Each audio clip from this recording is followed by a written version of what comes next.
Selling price का 7% किसके बराबर है? कॉस्ट प्राइस के 8% के बराबर, क्रय मूल्य के 8% के बराबर है, तो सीपी के 8% के बराबर है। परसेंट से परसेंट उड़ा दो तो क्रय मूल्य और विक्रय मूल्य का रेशियो आप कहोगे सर इसके सामने 7 है और उसके सामने 8 है, तो कॉस्ट प्राइस और सेलिंग प्राइस का रेशियो कितना है? 7-8। अब समझना बात को, उसने लास्ट में क्या पूछा है? क्रय मूल्य और विक्रय मूल्य ही पूछा है, तो ऑप्शन से उन्हें हटा दो जिनका रेशियो 7-8 नहीं बन रहा है।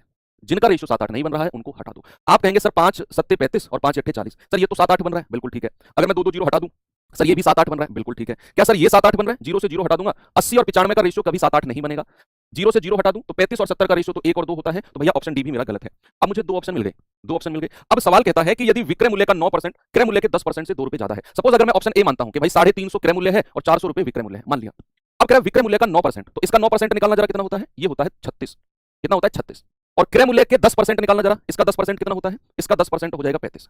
भाई इसका 10% 35 रुपए, इसका 9% 36 रुपए, कितना ज्यादा है? ये तो सर ये तो 1 रुपया ज्यादा है, लेकिन सवाल ने बोला है 2 रुपए ज्यादा, तो भाई साहब तो ये तो हो गया गलत। 2 रुपए ज्यादा बोला है ना, तो ऑप्शन हमारा बी बिल्कुल ठीक है। आप चाहो तो वेरीफाई कर सकते हो कि अगर मैं इसे 700 मानता हूं 70 से 72 यानी कि 2 रुपए ज्यादा है, और सवाल ने भी 2 रुपए ज्यादा ही बोला है। ठीक है, वेरी गुड। तो ये अच्छा क्वेश्चन था, आगे बढ़ते हैं।